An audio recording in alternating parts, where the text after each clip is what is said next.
So now that's all that's left now is to wrap up some of these orthopedic injuries in kids and then child abuse, and we'll be done with pediatrics. The first thing we see here, clavicular fracture. So if they give you an x-ray, it's going to be extremely easy. If they don't give you an x-ray, then you're going to have to figure out what's happening in the question based off of what you would expect to happen if the clavicle isn't naturally there. So back in step one, let's see, should be somewhere up here.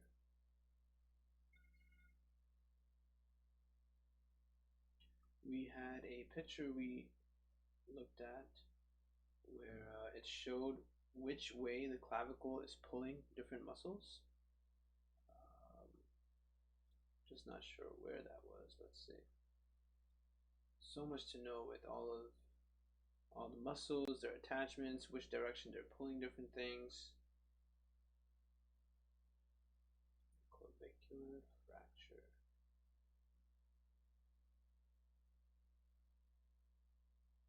Yeah, probably not gonna find it, but let's see. Let me Google it real quick. If I don't find it, I don't find it.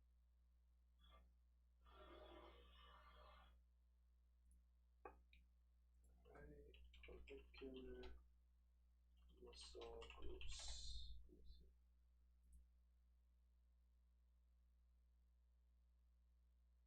It was a really good UWorld question too. Never mind. But let me just try, I guess.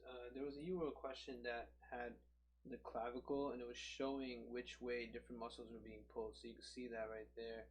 And everything that attaches generally attaches to the greater tubercle of the shoulder, basically. Nothing really tends to attach to the clavicle, but it is important in terms of stability. It's a very important bone in terms of stability. Now, how it looks when it fractures is actually an obstetric thing that was right here. This image right here is showing you a right clavicular fracture, which is usually a problem that can take place during childbirth, especially if the child is either in a breech presentation or the child is too big for size, possibly due to gestational diabetes. So you can see the fracture right there. Now, this way of asking about this topic is extremely easy. So it's very unlikely that they'll do that. They probably won't give you an x-ray. Here they tell you it's the most commonly fractured long bone in children, maybe birth related, especially in large infants, as we just talked about with pre-gestational diabetes or just gestational diabetes, or diabetes even before gestation. If the mom just has diabetes that wasn't managed very well, can be associated with brachial plexus palsies and subclavian artery injury. So you would have to do an angiography to rule out injury, right? So this is like the test you would order on CK. Usually involves the middle third of the clavicle, with the proximal fracture end displaced superiorly as a result of the pull of the sternocleidomystoid. And this displacement by the pulling is what I was talking about, but I can't seem to see a picture anywhere. And I know it's in my first aid book for step one, but I'm not sure where. But there's a picture that shows where all the muscles pull when the clavicle breaks from the middle. All right, and because of that, the clavicle gets pulled apart in different places. And if it's an infant, there's no physical exam you can really do to kind of see, what it is that's wrong.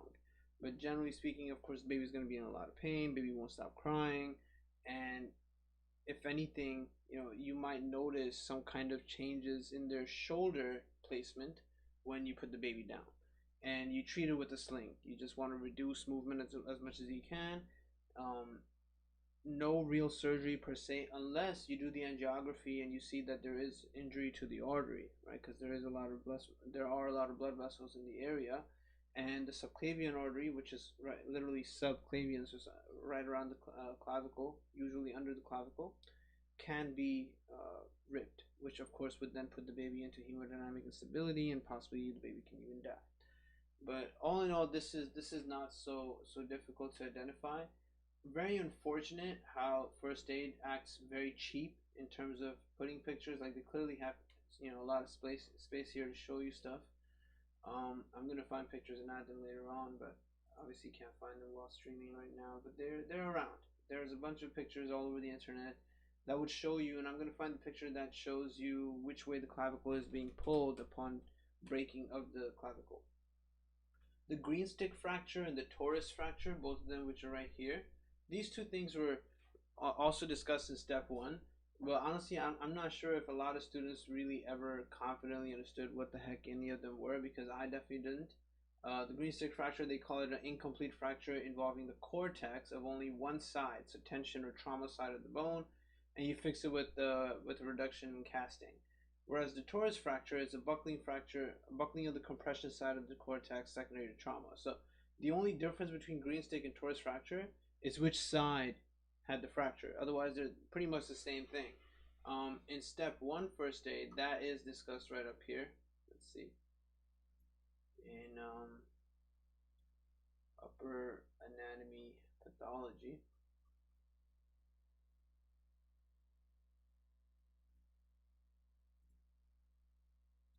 So we got wrist region, typical things, brachial plexus, distortions of the hand, bunch of extra images I added, the exam.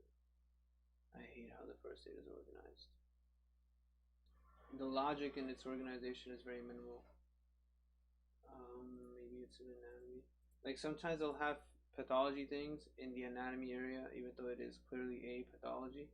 Like these are pathologies. This should not be in anatomy and physiology, but that's just how they have it. Right then. Nothing wants to work in this lecture right now. Where is this? Where the fuck is this?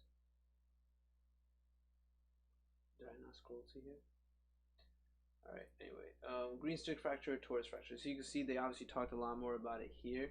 This was actually never really discussed very well, even in up to I think 2018 and 2019 first aid step one. They didn't have any of this in there. In 2020 they started talking about it a lot more, and then some genius put these x-rays A and B in here, which you can see the difference is really just where the arrow is. One in A, the arrow is on the right side, in B, the arrow is on the left side. But if you take the arrows away, you can't really tell what the hell the difference is in these images, and they're very low quality images. It almost feels like the person zoomed into the x-ray so much that the quality of the x-ray become really trash. Green stick fracture, incomplete fracture extending partway through the width of the bone following a bending stress. The bone fails on the tension side, but the compression side is intact, right? So you can see what they're trying to show you. So they have an arrow pointing here. Apparently there was some kind of pressure on this side, and this is where I'm seeing the crack, right? I'm not gonna lie, I never really understood this shit, so I have no idea what I'm talking about. But there is a crack on this side that we can clearly see. I'm not sure why this is the way it is like that either. Not sure what they're trying to show you there. But fracture extending partway through the width of the bone. Following advanced stress, bone fails on the tension side, but the compression side is intact. So I'm guessing they're putting a lot of tension onto here. The compression side must be on this side because the crack is over here. But again, I'm not 100% sure what's even happening in that picture. Bone is bent like a green twig, no idea, but you can see what this cartoon is showing you. So there's a crack over here. So I wrote that the tension side is on this end because, of course, the bone failed where the tension is, right? So there must have been tension over here somehow, and the bone failed over here and cracked, right? And then it's bent in this way. So they call that a green stick fracture. Honestly, I can't even remember if I've ever seen a question on that topic where the answer was a green stick fracture. So it's one of those topics that they just have here to ruin your life, so you try learning it, but you never really truly understand it. Similarly, torus fracture doesn't make any sense either. It looks like a weird thing. The fact that the torus fracture has this thing right there makes me think this would be a torus fracture, and I would just pick it. Like I would never be confident in picking this question unless they obviously say verbally in the question that the compression side is intact. Then that's a green stick fracture. But again, I've never even tried memorizing that. So these are just like little things that are here. We have to talk about it. We should know it. Will we know it? Probably not. No one really cares. So here we have torus fracture. Axial force applied to the immature bone leads to cortex buckling on the compression side. Tension side remains solid. All right. So now in here, this is why this side is the tension side. The tension side is nice and smooth. The other side has this, this weird bending that you're seeing right there. So again, well, both of these are just there to kind of sort of ruin life. I can't even remember if I ever tried coming up with something to try memorizing this very well. But green stick fracture, tension side breaks. Torus fracture, tension side remains okay. That's all there is to that. Pretty silly little topic. Then we have nursemaid's elbow. This is actually a pretty high yield topic from step 1. Radial head subluxation. That's what this is actually supposed to be called. And then the nickname for this is nursemaid's elbow. Radial head subluxation, secondary to being pulled or lifted by the hand. Almost all parents tend to do this with their kids at some point. Pain, pronation, and refusal to bend the elbow. Right. So there's actually a YouTube video of a physician fixing that. Right, so radial head subluxation, you can see right here, it happens mainly because of the annular ligament right here not being completely well developed in the newborn, right? So common elbow injury in kids under 5 years of age caused by a sudden pull on the arm, leading to immature annular ligament slipping over the head of the radius. Right, so you can see how the ligament is under there now. Injured arm is held in extended and slightly flexed and pronated position. How do you extend and slightly flex? I'm not sure what that's about. There is a picture somewhere though. Let's read this question. Let's see what this says. 3-year-old boy is brought to the emergency department for refusal to move his right upper extremity. His mom states that the child was fine this morning. She recalls that he fell while holding hands and walking with his older sister 2 hours earlier. Okay. Why would they make this a question about falling? On physical exam, he holds his right upper hand at his side with his elbow extended and forearm pronated. Right? What is this slightly flexed thing? So the elbow is extended, forearm is pronated. Remember, pronation is, so supination is going upwards. So you're supposed to memorize this as like supination is asking for soup. So supination is when you have your palm facing upwards. Pronation is when your palm is facing down. So they have this weird thing where their elbow is extended and they're pronating their palm as well. What structure is most likely injured? The annular ligament. That's all it is. And this only occurs because of lifting the baby by the one hand and just picking them up. Let's see. None of those are for radial head subluxation. Let me show you a picture real quick.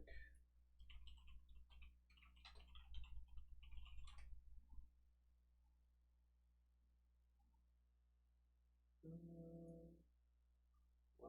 Okay, there's a couple good things for this, but I think this shows some of it. This is actually really good. There's a video on YouTube also that shows how you fix this.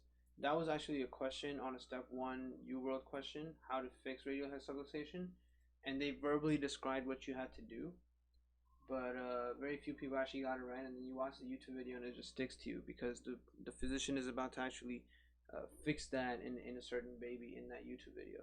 So here you can see, you know, just suddenly pulling the arm in that direction, or even trying to lift the baby off the ground, lift not exactly a baby, lift a kid off the ground under 5 years of age, just by holding their one arm and just pulling them up. You can displace the annular ligament and pull it under, right, and then it gets entrapped. Right, so now it's stuck there. That causes a lot of pain, a lot of friction. So what you actually do is forcefully undo what they're doing. So you know how they're pronated? You actually force their hand into supination and do a little, you know, pulling at the arm and hope that the annular ligament kind of comes back into place. Don't pick the answer where it says do surgery or something like that. That's not what you have to do here. Right? The nursemaid's elbow does not require a surgery to fix this. Right? And here they're describing, you know, manual reduction by gentle forearm hyperpronation. Right, hyperpronation. So they're already pronated. Here they're saying you could do hyperpronation. Alternatively, you can also do supination of the forearm at 90 degrees of flexion. Right. So both of those are different answer choices that you could pick. Do not pick to put them in a cast, which would be the immobilization, and do not pick that you have to do a surgery or something. None of that. Right. It's just a very simple thing to fix. If I could find a YouTube video, but I wouldn't be able to share it here because Discord doesn't share multiple things at the same time. But there are very good YouTube videos of adjusting a nursemaid's elbow, so definitely worth looking at. And next thing here is supracondylar humerus fracture. This was also a topic discussed in step 1. The most common pediatric elbow fracture tends to occur at 5 to 8 years of age. Proximity to the brachial artery is the main issue here, which increases the risk for Volkmann contracture, which basically results from compartment syndrome of the forearm. So a Volkmann contracture would be that the brachial artery is injured, so there's not enough blood supply anymore, which leads to compartment syndrome, which basically is a type of not getting blood supply to a certain compartment. That's all that is. Compartment syndrome very commonly occurs in the legs after certain kinds of cast placement or really bad traumatic injuries in the legs as well. Beware of brachial artery entrapment, so you have to check for the radial pulse. And cast immobilization is the main thing here. Just put them in a cast, right? They broke their arm. Closed reduction with percutaneous pinning if significantly displaced. Also keep in mind that all of these pediatric bone injuries and stuff are mainly things that are occurring in overweight kids. It's very rarely a child that is of the right BMI for their age. It's usually kids that are much more overweight. But when a child at this age, 5 to 8 years, all these different ages of 5 years, let's just say 5-year-old child, when they're of excess weight, when they're really overweight, the amount of pressure on their bones is a lot more than the average adult and the average child. And at that point, that bone isn't fully developed. It's trying to grow, but if you're pressuring it down, it's not really going to grow either. Most obese kids don't tend to grow tall. They just can't because the bone had too much pressure. They also don't really have much activity going on, so then they end up getting prone to diabetes as they grow up and a lot of really bad cholesterol issues. So these most of these fractures we're looking at are also things that would mainly occur in overweight kids. Next one, Osgood-Schlatter disease, very important one, very key thing in step 1. This is one that doesn't occur in obese child. So overuse apophysitis of the tibial tubercle causes localized pain, especially with the quadriceps contraction in active young boys. So you can see the difference here, right? They made sure they said it too. And this is in comparison to all the other ones above and even Salter-Harris fracture. This one occurs in active boys. So we actually get to see that very nicely here as well. Right? Osgood-Schlatter disease, which is a traction apophysitis, overuse injury caused by repetitive strain and chronic avulsion of the secondary ossification center of the proximal tibial tubercle. Occurs in adolescents after the growth spurt, common in running and jumping athletes, right? So that's why it's not occurring in an overweight child. Presents with progressive anterior knee pain. So what you're going to see in Osgood-Schlatter, it looks a lot like, here we go, right? So this, you see how this knee cap thing right here is kind of breaking, right? You got bone fragments. So in Netters, they talk about this as Osgood-Schlatter disease as a partial eversion of the tibial tuberosity. During normal fetal development, the tuberosity develops as a distinct anterior segment of the epiphysis of the proximal tibia. After birth, this segment develops its own growth plate, composed mostly of fibrocartilage instead of hyaline cartilage. The fibrocartilage perhaps serving as a means to handle the tensile stress placed on the tuberosity by the patellar ligament. The tuberosity normally ossifies and joins with the tibial epiphysis, but in Osgood-Schlatter disease, repetitive stress on the tuberosity may cause it to separate from the tibia. Right, so that's the separation that you're seeing here. The avulsed fragment continues to grow with the intervening space filled with new bone or fibrous connective tissue, so the tibial tuberosity is enlarged. At times, a painful prominence occurs. Osgood-Schlatter disease is usually more common in kids who engage in vigorous physical activity than in less active kids. Right, so if it's a kid who's always playing some kind of sports or something, out playing basketball all the time, or does a lot of running activities, then you suspect this.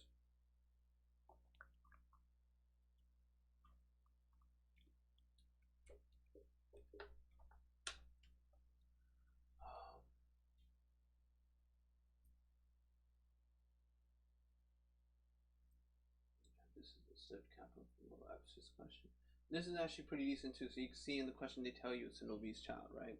13-year-old obese boy has right knee pain, and that began weeks ago and has become worse. There is no history of trauma, and there is no point tenderness or edema or swelling over the right knee. He walks with his right leg externally rotated. Voluntary range of motion testing of the right hip demonstrates an increase in external rotation and the absence of internal rotation. So remember, external rotation looks like this. This is what we saw, right? When you flex their hip, their knee actually ends up doing this external rotation, and that's kind of what you're looking for upon the flexing. The flexion of the right hip produces external rotation. What is the most likely diagnosis? Slip capital femoral abscess. You have to remember this thing, right? Flexion of the hip causes external rotation. That's a patient with slip capital femoral abscess, right? And at that point, you would have to then diagnose it with an X-ray and treat it with surgery. Right? It's very straightforward. And here they actually even described what I was talking about in the last video: scoop of ice cream slipping off a cone, right? That's what it looks like in the X-ray right there. So you have your cone and the ice cream has slipped off. Whereas here you have your cone and the ice cream is in there. Right? So that's what they're talking about. And that same leg, when you flex the hip, this happens because of course this leg will nicely bend into this direction, further worsening this. It's not going to bend the other way, right? So you actually have to use what we saw in the previous video, those really interesting casts that prevent the legs from crossing, right? They have that little rod in the middle to prevent leg from crossing over. Let's see. And then the last thing here, this is actually a CK specific topic. This is not something that was discussed in step 1, right? The Salter-Harris fracture, fractures of the growth plate in kids, classified by the fracture pattern, right? And there's these types, 1, 2, 3, 4, or 5. You don't have to memorize the type. You just have to know it's a Salter-Harris fracture when you see it. So it could either be at the growth plate, metaphysis and the physis, epiphysis and physis, all 3 places, or a crush injury. Type 5 is the worst. It's a crush injury, so it's not really something you can repair that well. Where fractures of the growth plate in generally usually mean that the child will never grow more because that growth plate can't be replaced or fixed again or something like that. What you of course have to do is closed versus open reduction to obtain appropriate alignment and then immobilize it, put it in a cast. But when you have a growth plate fracture, the growth can't really go any better. And since first aid is too poor to actually put pictures for this here, let's find something nice online. So we're looking at is actually this. This is actually pretty good. Perfect picture. Here we go. They could have definitely made this. And this would be a great picture. It would just fit right there and they'd be doing their job correctly. So what you're seeing here is obviously this is the growth plate, right? The green right above the green, that area is the growth plate. This is where more new bone comes out and the bone gets longer, right? So if you have an injury straight across, that's your Salter-Harris fracture, and you can see it's starting to take different forms. But all of these fractures are fractures that are messing up that growth area. Right? That is where the growth plate is, from which new bone is coming out and the bone keeps growing. So any fracture that occurs right there, that's also concerning because it's very rare. How do you get a fracture there? Right? That's not something that's normal or very common, and I can't even really begin to imagine what would have to happen to get a Salter-Harris fracture. And this is an X-ray showing you a Salter-Harris fracture. There you go. Too big.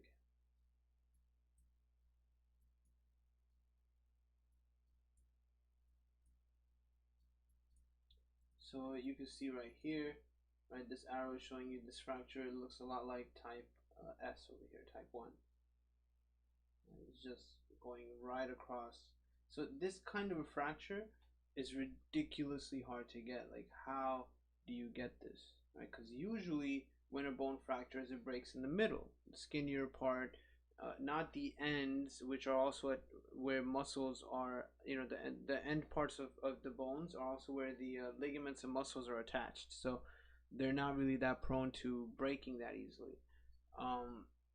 I've never seen a question on Salter-Harris, so I can't really even begin to say where you would find something that kind of shows you, that kind of injury.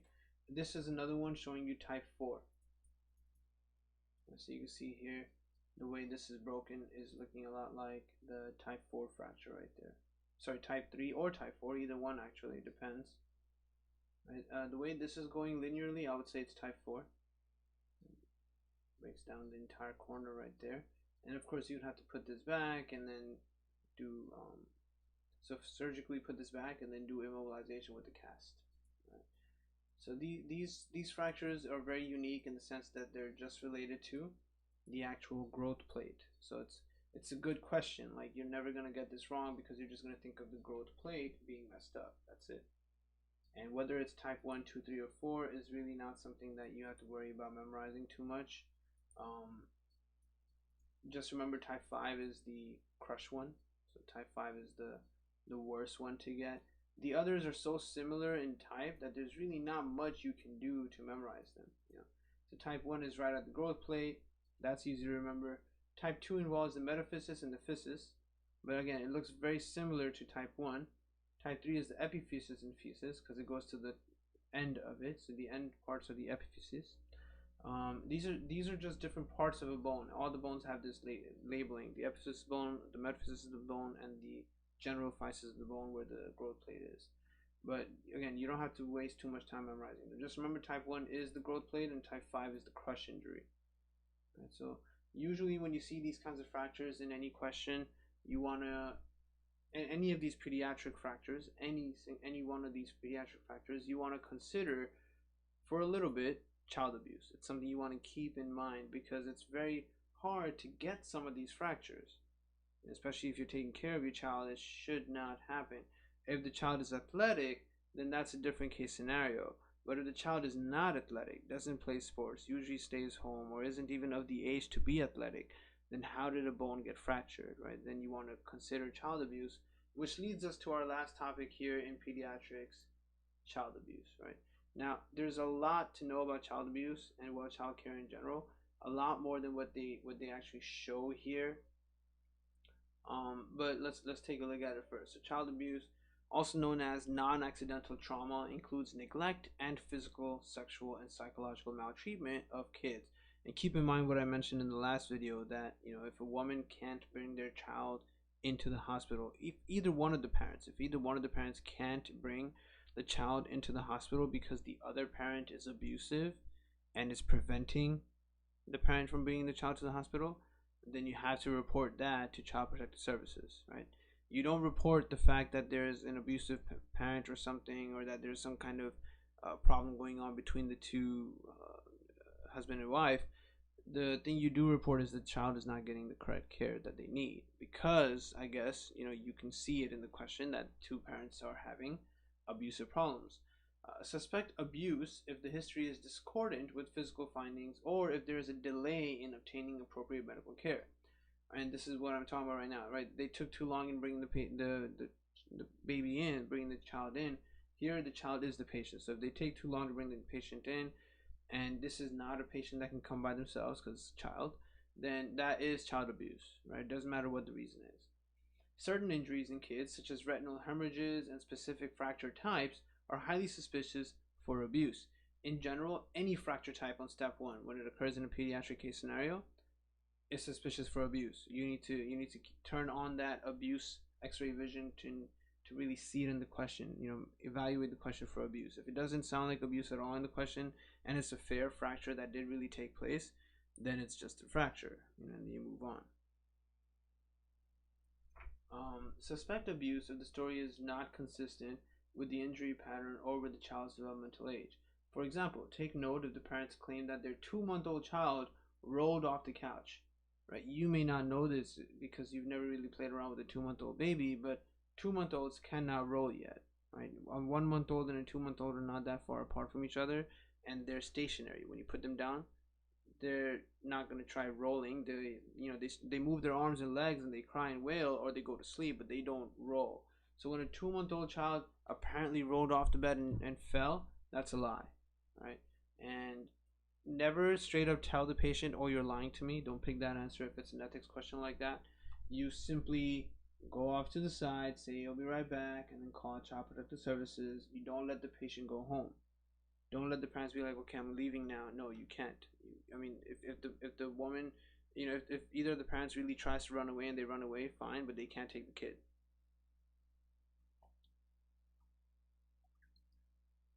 And if they actually try to run away with the kid, you can't let that happen. Otherwise, you lose your license. So you gotta be very careful with that. Also, suspect abuse if the story continually changes or is very vague. very common scenario in STEP is they'll tell you they have no idea. If a mom tells you that they don't know how something happened to their infant, then that's ignorance right there, and that's a bad mom in general. So it doesn't matter if they're lying or telling the truth, you still just call Child Protective Services. Look for bruising on fleshy areas, patterns of bruises, which are indicative of the object used, bruises of different ages and color, which means that it's been a chronic thing happening over and over, and burns that are well circumscribed, right, like a cigarette burn. Risk factors include parents with a history of alcoholism or drug use, children with complex medical problems, infants with colic, like excessive crying for more than 3 hours per day, more than 3 times a week, and repeated hospitalizations. For infants, abuse or neglect in infants may present as apnea, seizures, feeding intolerance, excessive irritability, somnolence, or failure to thrive. And one of the most notorious symptoms that are in STEP questions is the infant not really feeling comfortable with the parent either. There might be a question that might describe like a physician took the baby to their arm and the baby quieted down. So the baby feels more comfortable in the arms of this physician than it does in its own mom or dad. That's pretty concerning. Right. For older kids, neglect in older kids may present as poor hygiene or behavioral abnormalities.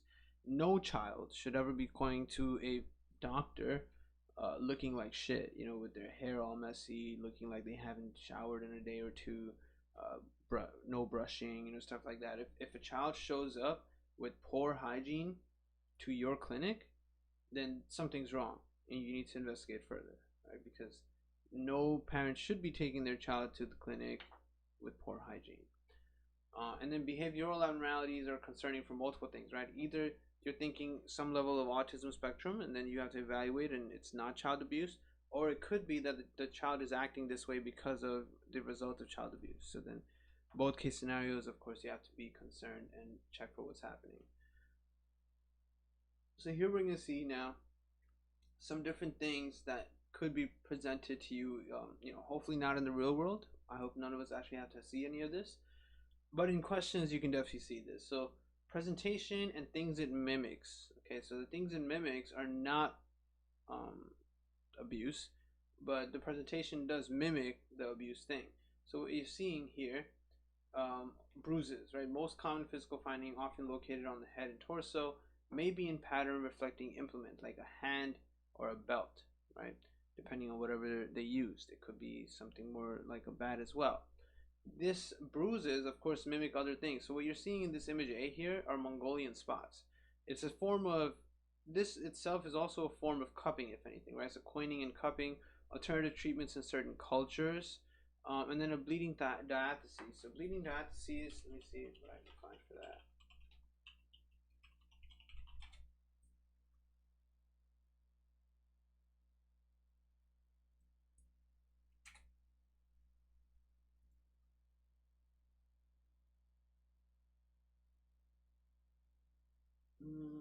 There are no pictures for this really, mainly just tables.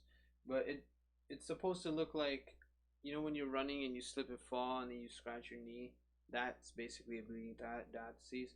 So that's not a bruise, right? That when you see a bleeding diathesis, it's like a ripped skin that's kind of, I guess this would be a pretty decent picture. So a ripped skin that looks like it's bleeding a little bit, something like that, right? So this is one of the images that comes up with bleeding diathesis, hemorrhagic diathesis. So this is not indication of abuse or something like that. This literally does look like the child was running and fell. And it's on the knee. If you see this kind of thing anywhere else on the body, then you could consider, maybe it is abuse. But if it's on the knees or something, then no. Burns, so again, contact burns like cigarette burns or curling iron burns. So of course these burns are going to have a very specific pattern, right? The cigarette burn is of course going to be very circular and it's going to be pressed in. A curling iron burn, again, that's pretty much a rod-like thing that's causing the burn. So it's going to be a very long linear burn wherever you see it. Immersion burns, so hot water burns, these appear, so this was actually a huge STEP question. We've looked at the picture before. I'm pretty sure this was discussed.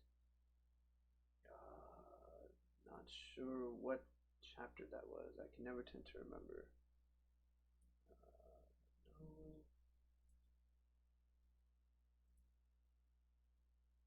Was it in any of this? No. So then, where else do we talk about kids?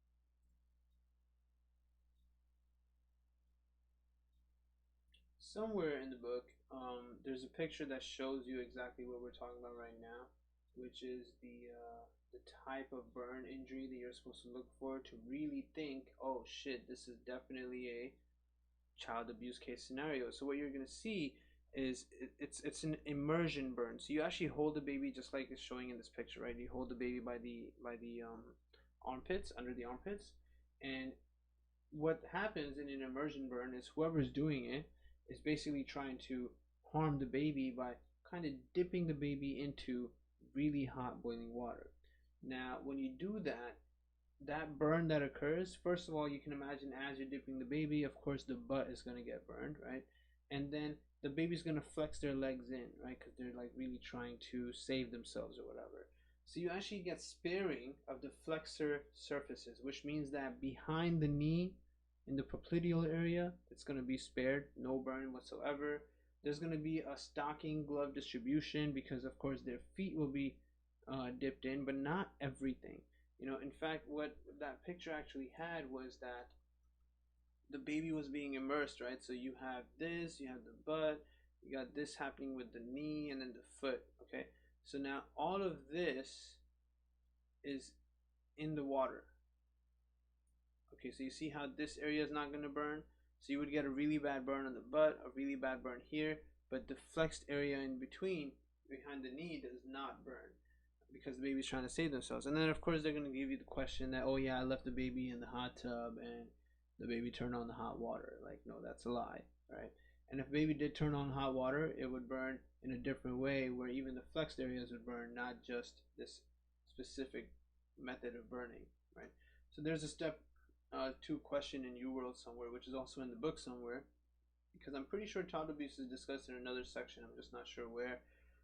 And that's where I put that image because this is already here, but over there they don't talk about it. So this is important to catch, and I think it might even be on Google if I look up New World Child Burn Abuse. Let me see. Yeah, I guess this does the job perfect. Yeah. So a picture like this is actually somewhere in the book as well. So this picture, this is actually in the book already somewhere. So you can see what we're talking about. You see how this is happening here? You dip the baby into this really intentional immersion into this really, really burning hot water. And then you look for where the burns are. If the burns are in this weird distribution, that is not something that just happened by chance. That is an intentional burn. Right? This kind of detective work that we have to do as physicians is often critical because what happens is a lot of parents, especially in today's time, are too busy to take care of their kids and both parents work. So they often leave their child with a daycare person or some caretaker that actually comes to their house. And that's always a scary scenario. We've all seen enough movies or shows or something where something like this is happening, where that caretaker is extremely abusive to a child who's too young to be able to talk, right? So now if something like this happened and then the parent comes home and sees this and the caretaker is just like, yeah, I'm so sorry, I left the child just for a second and boom, this happened. Of course, you'll fire the caretaker, but then you take the baby to the clinic and you'll find out that it was not just something that happened by mistake. This is something that needs to be reported as actual abuse, and that person needs to be arrested. That caretaker needs to be arrested because she can go do this to another baby again, right? So this is kind of what you're looking for. Now that can of course mimic, but not really in my opinion, scalded skin syndrome. It could mimic severe contact dermatitis, but it doesn't really mimic scalded skin syndrome. This is more of a infectious issue, so there's going to be fever. Here, there's no fever. The baby might be really hot, but not because of infectious fever. That's just overheating. Severe contact dermatitis. Contact dermatitis occurs only where the contact is occurring. So it depends on what's causing it. If it's a new diaper, if it's some kind of new thing in the sock, one of those things. Maybe it was a shoe or some material of the pants you got the baby. then contact dermatitis can occur in that entire area that is allergic to whatever the contact material is. Fractures, of course, any fracture you ever see in any question, you immediately think, is there child abuse? Especially if there's a posterior rib fracture. All right, there's a good URL picture for that too. Let me see if I find it.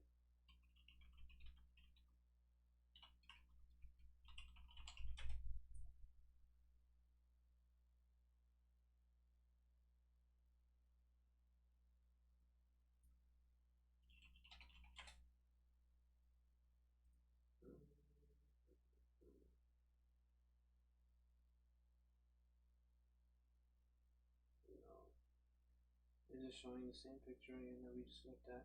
So what happens with this posterior rib fracture is same way this picture right here is showing you with the Mongolian spots. You hold the baby in the same way, and you get pissed off the baby, and you shake the baby back and forth a lot.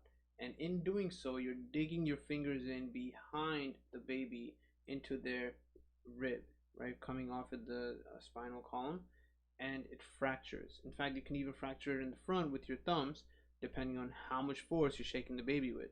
And this shaking, of course, with most posterior rib fractures, which indicates squeezing that's occurring, most of these things go in conjunction with the shaking baby syndrome. So you get the retinal hemorrhages in the eyes because those blood vessels are really thin and easy to destroy, and possibly intracranial hemorrhage in the head because you made their brain kind of, keep smashing into their skull. And again, these people are pure evil, so they do this, and it's usually a psychological issue. You have to compare these fractures that are occurring with osteogenesis imperfecta. Now, osteogenesis imperfecta is some kind of a bone problem, with the issue with the collagen type 1. So type 1 collagen, everywhere you would find type 1 collagen would have problems, but you won't see retinal hemorrhages. You're going to see a blue sclera. You're not going to see cracking up of the ribs. In fact, you'll see breaking of certain bones that just broke for no reason whatsoever, but not the ribs. And opalescent teeth, even the teeth aren't that well developed because you didn't have enough of actual bone development, type 1 collagen. Hearing loss occurs for the similar reason. The type 1 bone collagen is gone, so you don't have those bones you need, the incus malleus and all of that, to actually have good hearing, right? So osteogenesis imperfecta is a very easy question that they can try to mimic into making you think it's abuse, but it really isn't. And you can definitely turn on your radar to think of abuse, but it should be pretty easy to kind of dodge that that thinking. I don't think that anyone's really going to start thinking osteogenesis imperfecta is abuse when you read the question. So again, it's usually a very simple thing. And you can see that the bones are just weak and flimsy. You see, this is the upper extremity looking really bent, right? These are supposed to be straight bones, not bent like this. So these bends are showing you that there's something wrong. And these fractures are going to have nothing to do with actual trauma. There won't be any bruises in the places where the bone bends are occurring, right? So the question really shouldn't mention bruises unless they're trying to throw you off or something. So you do your best to figure that out. But again, blue scleroid, if they give you the blue scleroid, then that's a giveaway. If they show you that the teeth are not that well ossified, then that's a giveaway. If the baby's having some hearing problems, that's a giveaway. But the hearing problem thing, you won't know until the child is more grown up to actually do a hearing test. And that's generally all there is to it. It's really not gonna look like child abuse, but they do tell you maybe confused with child abuse, but it's not. You're not going to see bruises. You're not going to see any problems with the family. But they can, of course, try. The case itself is not as confusing with child abuse as much as step written questions may be confusing with child abuse, where they might tell you that the parents are divorced. They might tell you that the child lives with the daycare or a caretaker that comes to the house. And they might tell you that there's a bruise or something in this one location. But all in all, you have to really consider, sure, these things are happening, but this really just looks like osteogenesis imperfecta, and then you're done. And last one here, abusive head trauma, right? Lethargy, feeding difficulty, apnea, seizures are going to occur, retinal hemorrhages are going to occur. You're going to have intracranial hematomas from the head really shaking a lot. This, of course, obviously mimics accidental head trauma, but accidental head trauma is still not something you can just overlook, right? If a mom or dad, if parents come in saying, oh yeah, the child hit his head by mistake, that's still a sign of carelessness where you have to be very concerned about it. And if it's not the very first time they're coming in with this issue, then you really want to start considering child abuse, where it might be abuse by neglect rather than actual active abuse, right? So again, a lot of these mimics are also things you may have to consider reporting, right? So it really depends on what's happening in the question and the tone and mood that the question is setting. Okay, so as we saw here, X-ray, for diagnosis, X-ray is going to be one of the main things you can do. X-rays may not show fractures until 1 to 2 weeks after injury, although they may show evidence of prior trauma in kids under age 3 years. By contrast, bone scans may show fractures within 48 hours. So it's usually better to do the bone scan anyway, because you don't really want to expose kids to x-rays too much. If sexual abuse is suspected, test for gonorrhea, syphilis, chlamydia, all the STDs generally, within 72 hours of assault, pretty much just immediately. If you have any suspicion of sexual abuse for a child, you don't let the child go home. Right away, then you let the parents know that you're gonna have to do all these exams for the kid, and the kid can't go home. Period. Rule out abusive head trauma, formerly referred to as shaken baby syndrome, by performing an ophthalmologic exam for retinal hemorrhages. Right? If it's something that is shaken baby syndrome, then there will be retinal hemorrhages. But if the baby had a accidental head trauma, a retinal hemorrhage is not really that typical there, because the head should not have shook more than maybe that one time. Infants with abusive head trauma often do not exhibit external signs of abuse, right? So you have to do all these checks. You have to do the CT and all that. Hopefully nothing shows up and the baby's actually okay. Consider an MRI to visualize white matter changes associated with violent shaking and the extent of intra and extracranial bleeds. Treatment, well, first things first, you need to document this. Remember, we talked about this before, big ethics topic, that the things you write down in the notes you take as a physician are things that can be subpoenaed by the court, right? One of the most critical things I talked to you guys about in a video some time ago was that when a mom, I think we talked about in obstetrics, that when a mom comes in for her perinatal care while she's pregnant, you come in for your care multiple times, right? So in each of those visits, if the mom came alone, you document that, right? You need to write down that the husband did not come. This may be something that needs to be subpoenaed later on when they maybe have a divorce or something, and the mom is trying to say that the dad really doesn't care about things, and then this would be something you would be able to use as proof. So again, that happens, and here you would have to document anything you saw with this child. So pediatricians often have to do this. Document any injuries, including the location, size, shape, color, and the nature of all lesions, bruises, and burns. In today's time, we actually take a picture, right? So back then, it wasn't something, it's not even in books, but you actually can just take a picture and put that picture in the log, so that's something that you do now. Notify Child Protective Services for possible removal of the child from the home. Don't let the child go home, right? Hospitalize if necessary to stabilize injuries or to protect the child. Don't let the child go home. You just can't let them go home. Antibiotics and high dose oral contraceptives for those with sexual abuse, right? So if it's a child, a girl that was being raped or something, or sexually abused, then you need to not only check them for everything, but also give them the right things so that they can recover, right?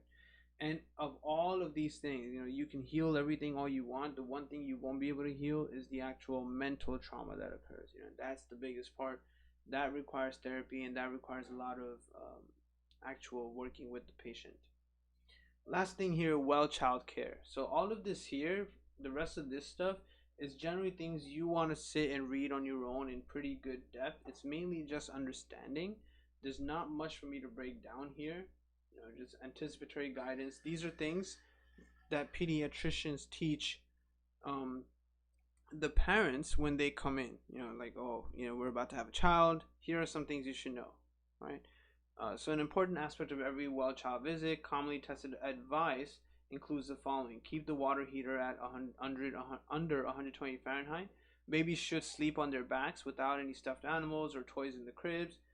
Car safety seats should be rear facing and should be placed in the back of the car, right? Seats can face forward if the child is more than 2 years of age and weighs more than 40 pounds. But usually you want the child facing towards the back so that if an accident does occur, the child doesn't really go flying towards the front. The child is just going to be falling back, right? Because their back is towards the front of the car. No solid foods should be given before 6 months of age. They should then be introduced gradually, one at a time. Do not give cow's milk before 12 months of age. You're going to see this in questions. 8-month-old child has been taking cow's milk. A lot of things go wrong with that. A lot of mainly developmental things, and you have iron loss, some kinds of anemias, a lot of things that we actually looked at already earlier in pediatrics with the neonatology, I believe. So cow's milk questions are a very common thing. You need to discontinue the cow's milk. This I've never seen. So syrup of ipecac, an emetic, is no longer routinely recommended for accidental poisoning. Poison control should be contacted immediately for assistance. Back in the day, though, this was apparently, I looked it up after reading about it before today's session. This was something that moms were told you can give to your child if your child has eaten something poisonous by mistake. But it's not really recommended anymore. There were a lot of weird, bad side effects that came out, but then I thought about it and I was like, sure, there may be some side effects, but if it's an emetic I can immediately give to my child and save them from dying, then why do I care about any side effect? It's like, if the child is poisoned, you don't really care about the outcomes of a side effect. But it really depends on what they're poisoned with. If they're poisoned with something that's not going to kill them immediately, then again, as a parent, I would still worry, because what does it mean to not die immediately, right? How long is it going to be till the baby does die? You got to take them to, how quickly will poison control even respond? So although it's not recommended, it's not illegal, right? So be very cautious of that. If a patient did use it, it's not something illegal. You don't report that. Hearing and vision screening, very important thing. Schools make you do it all the time. Objective hearing screening for newborn before discharge is standard of care.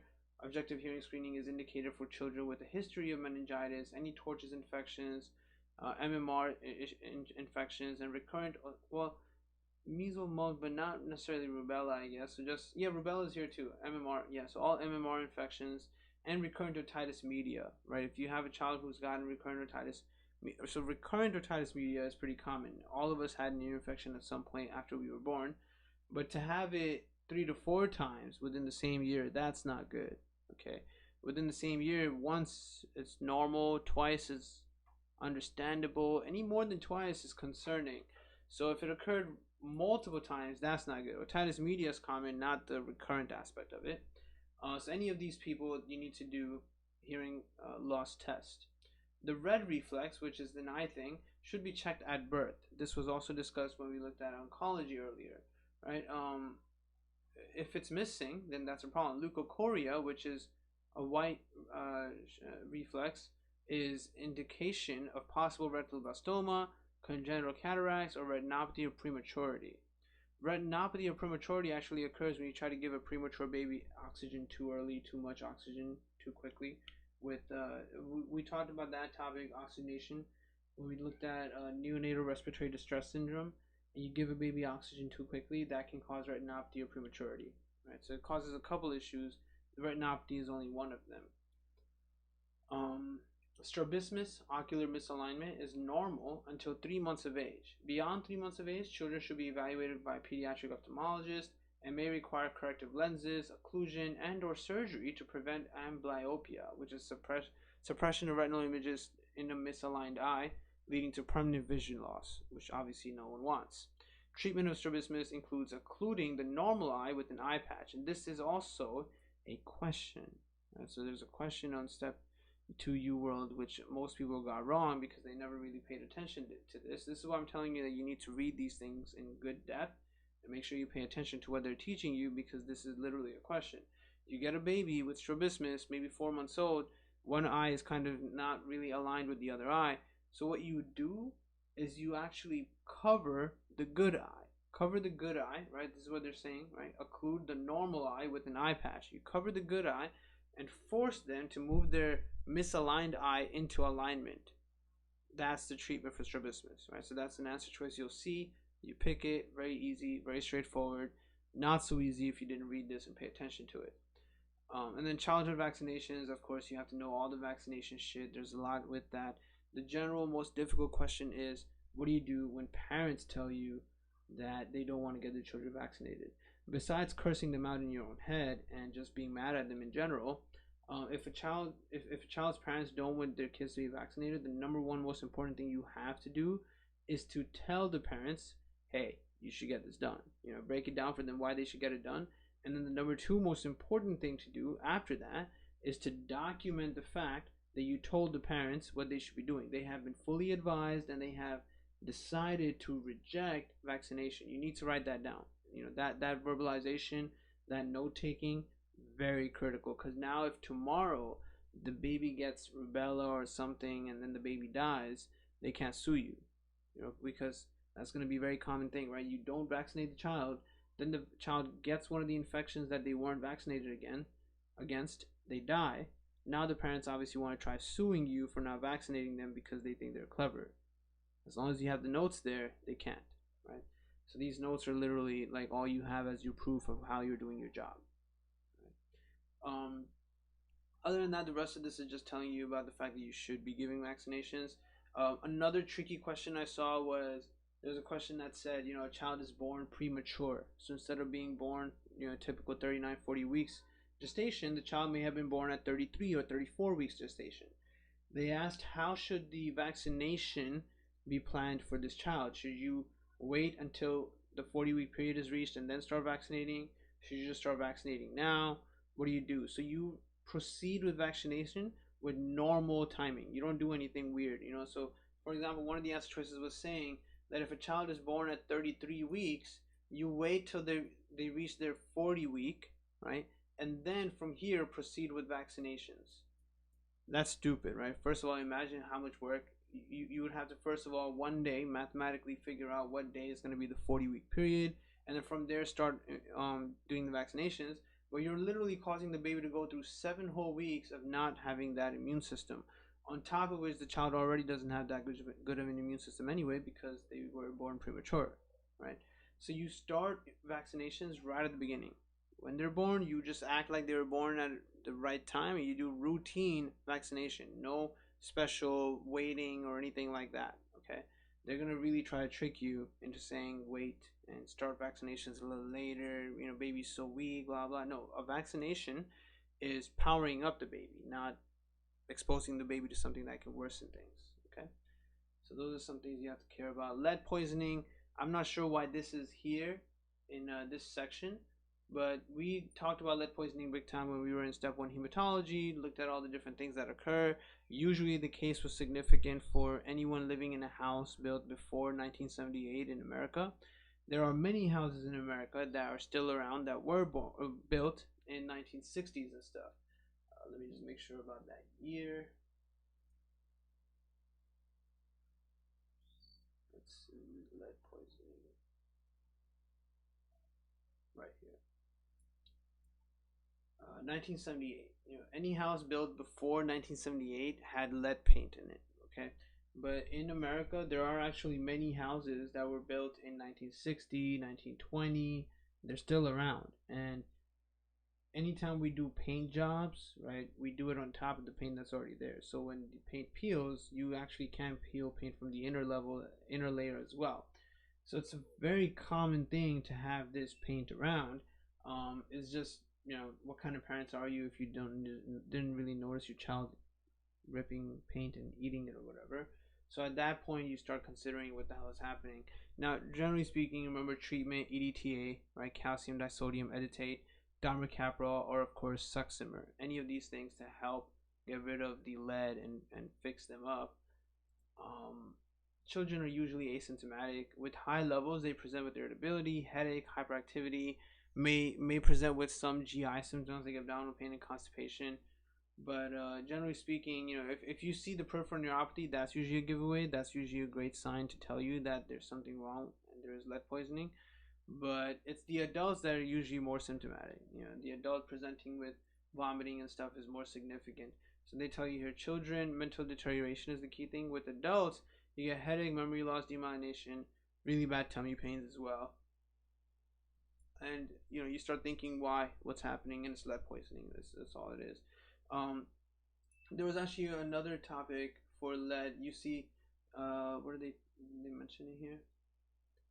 They don't mention it over here, so I think it was a little earlier. Let's see.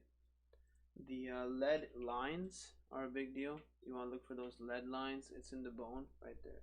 So this actually looks a lot like a fracture in the um, growth plate, right? So this looks like one of those, the fracture we just learned about today, the growth plate fracture. This is not a growth plate fracture though, right? We're not really seeing a fracture. What we're really focusing on here is actually the white line, which is a line of lead, right?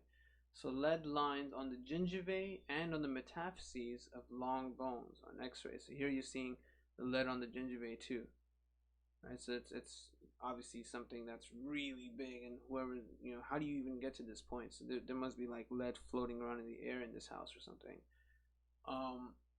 So multiple little things may be given to you in the question, where questions in the real step 1 and step 2, they don't really try to throw the answer to you.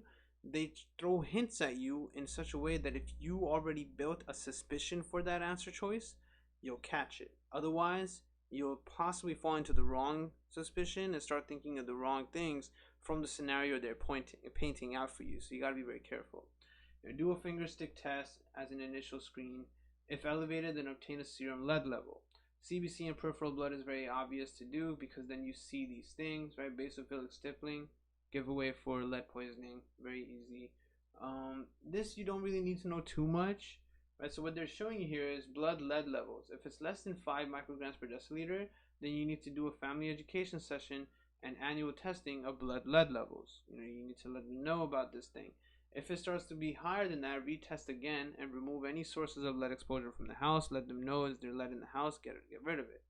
If it's this high, 15 to 44, now it's concerning. So you retest again in a month and continue removing any sources of lead.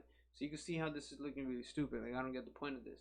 45 to 69, retest within 48 hours, within 2 days. And this is obviously retesting after starting therapy to see if it's getting lower. Begin chelation therapy with oral succimer in kids.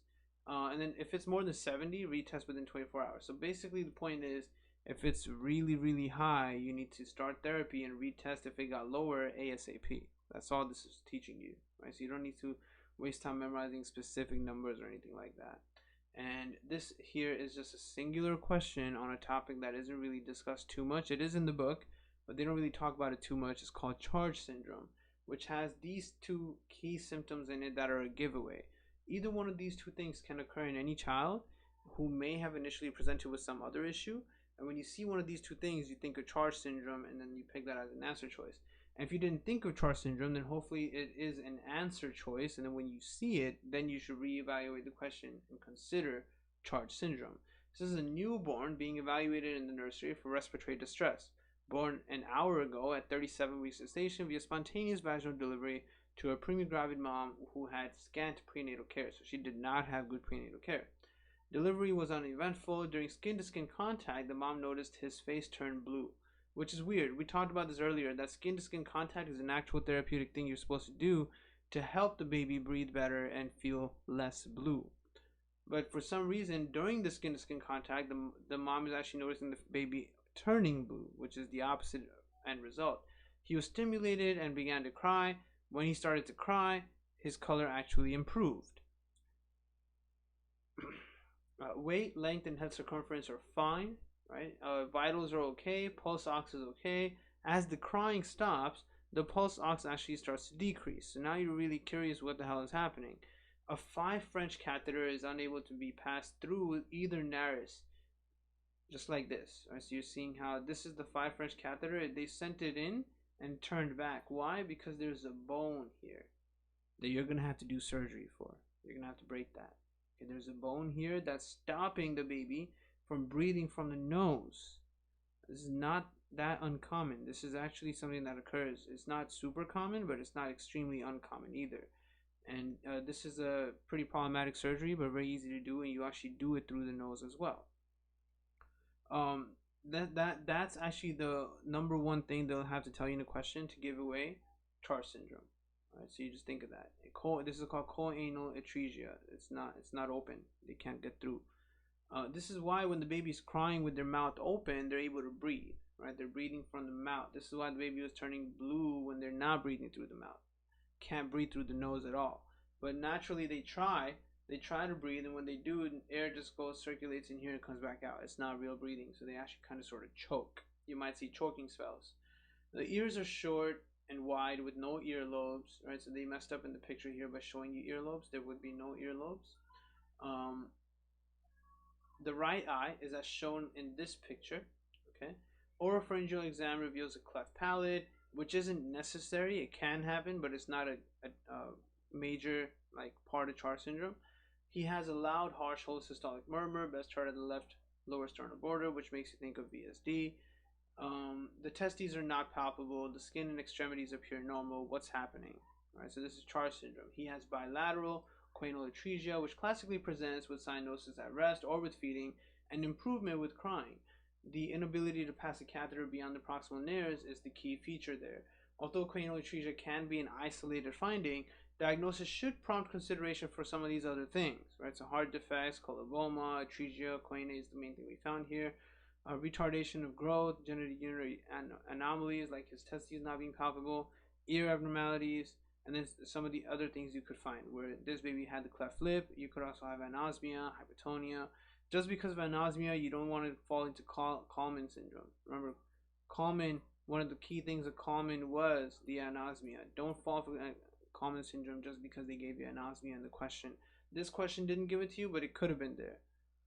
If they write anosmia, I can guarantee you most students are going to end up picking Kallmann syndrome. It's our dream. We look for that when we want to pick Kallmann syndrome as an answer choice.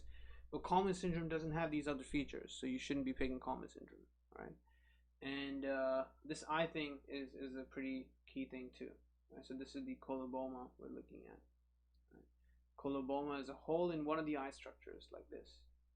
Very strange looking, right? And that's it. We're done with pediatrics. In our next session, we'll dive into going through psych, which we also just finished in the step 1 lectures. So it's a great way to now, if you're in both lectures together, it's a great way to now get a good understanding of that stuff. And if you previously were part of the step 1 lectures, or if you have access to the step 1 lectures, definitely worth revising and going through. Here, we're going to see literally 100% of the same things we looked at in step 1. There isn't a single thing in step 2 psych that is not in step 1 psych. So in that aspect, step 2 psychiatry is one of the easiest chapters. It's literally, once again, deja vu of just vocabulary, right? Just words that you have to be able to differentiate. When you're sitting here looking at each of these topics, these are the topics. When you study a topic on a certain day, you should be able to come back to this page and look and be like, okay, I know exactly what this is. What are the defining features? What am I supposed to look for? What are the medications? I know exactly what this is, this and this and so on. You should be able to knock them all out. Same thing for schizo. We talked about a lot of this just recently in step 1 lectures. So now for me personally, this will be a pretty easy chapter to get through with you guys. So tomorrow morning, we're going to get started with the childhood and adolescent disorders.